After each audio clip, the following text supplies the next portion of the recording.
So I read a story. We're going to get into my message now because I think you're ready now. I read a story the other day. Young lady sent me, you know how people send stuff on the email, you ain't really, just that forward stuff. Like you be like, here go another kitty cat boy. You know, you see the cat, it's like, here go another one of them kitty cat forwards. You know what I'm saying? Like 1,000 of them come a day. All right? But I know this person. So I was like, and they know me. They know I'm busy. So they know I ain't got time for forwards. So I'm like, it must be sweet. So let me look at it. Then I will be honest, even though the person has credibility with me, I'm gonna tell y'all what really hit me. When I looked at it, it was only 2 paragraphs. I was like, I can do that. Right? Cause it was about 4 or 5, I wouldn't even read it. But I was like, I can read 2 paragraphs, I can do that, right? So I start reading it. I want you to catch this, I start reading it. And so it was a story, and I don't know where the story was, but they was on a mountain somewhere with a nice little river water or whatever, and there was a lady who they said she was out there, and some kind of way she found this jewel, and she had a little small lunch left, but when she found this jewel, she was pumped up, you know, it was like gold almost. It was a precious stone, and she was thinking in her mind like, ooh, when I get back, I can make millions off of this. Like she just kind of knew that this stone was precious. So out of nowhere, the story says it's like this beggar, this guy came and asked her, you know, could he have lunch or whatever. And so she was like, look, I ain't got a lot, but I got this sandwich, you can have it, right? So she gave my man the sandwich or whatever. And then he looked at her and saw the jewel and was like, yo, you know, I ain't got nothing to lose. So he asked her, can I get the little jewel, boy? She was like, yeah, you can have it. This thing was precious.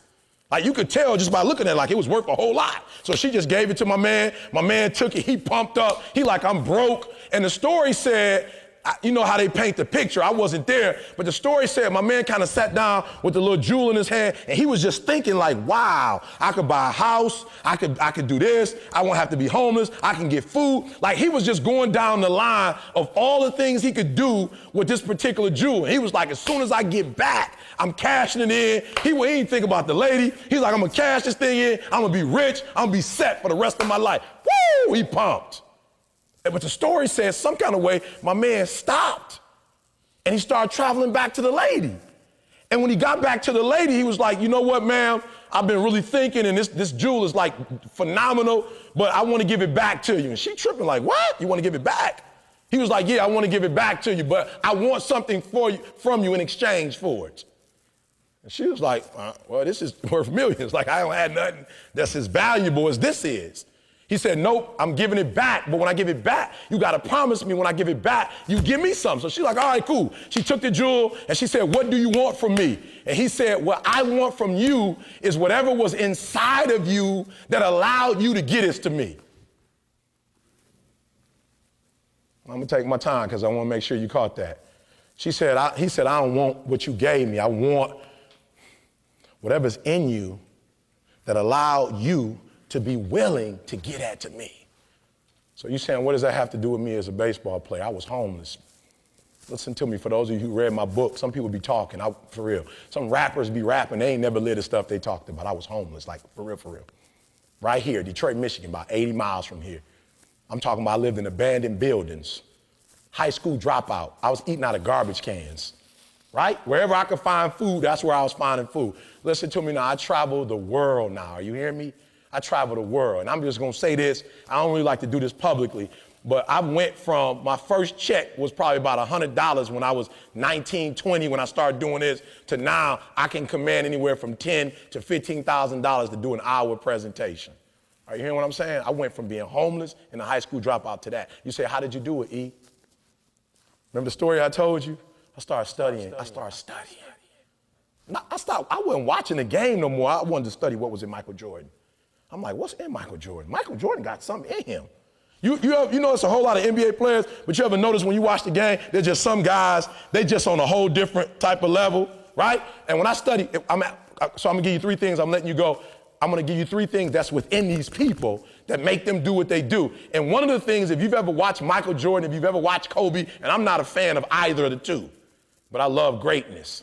Catch what I just said. I'm from Detroit. I can't stand Michael Jordan. We probably would have won about 4 championships had it not been. You know what I'm saying? Isaiah Thomas, Microwave, Vinny Microwave. We had the Spider. We had it going on. Rick Mahorn. I mean, we was murdering them. Michael Jordan came in and was like, nope. And I'm going to tell you, my greatest memory of Michael Jordan, all right? I want 2 people to take a guess. What do you think my greatest moment of Michael Jordan is? Just right here. What do you think my greatest moment of Michael Jordan was? Step back, shot. The step, that was sweet, wasn't it? Which one you talking about, though? Because there's a couple of them. It was a whole bunch of those. Just give me any one of them. Utah. I was thinking of Cleveland myself personally, right? But the Utah was a great step back. Boom. And whenever Mike would get you, he'd just hold it out just for the camera so everybody could see. Boom, it's done, right? That's not it, though. That's good. Anybody else? Great, Michael Jordan. Say it again. The fist pump. MJ, after he do his thing. No, within. Remember what I told you. And for those of you who are going to hit those 3 levels, you got to have this if you're going to get there. The thing that I love most about Michael Jordan was the last time he lost to the Pistons, he cried. And when he walked off the court with the tears in his eyes, you know that one when you lose and you ain't even got no sportsmanship? You know that one? Normally, you know, you lose, you just man up. You don't want to shake their hand, but you do it anyway because that's a part of the game. But when you get so tired of losing, when you get pissed, when you can't take losing no more, you lose the whole little shaking the hand and you just walk off. And Mike walked off with a tear in his eye. And let me tell you something. He walked off and said to himself, this will be the last time the Pistons ever beat me again. Dwight Howard, no respect for the kid, none. Look, okay, I want to show you because you think I'm playing. I'm going to call Dwight Howard and tell my man he need to let it go. Because I do the same thing. I'm on the same level as Dwight. I'm the same one. I wear this when I speak. I'm Superman, right? Wherever I go, I wear this because I'm the best at what I do. My man Dwight got on one of these, called himself Superman. The team was losing by 18 points. He was over there smiling. I'm clueless. Y'all losing. Listen to me. Even when you lose, it's okay to lose, but you can't never get comfortable with it. You can never be satisfied with losing. When you lose, it's got to hurt. It's got to hurt. They gon' love me for my ambition. Easy to dream a dream, but what's harder to live it? Look, they gon' love me for my ambition. Beautiful music, painting pictures, this be my vision. They gon' love me for my ambition.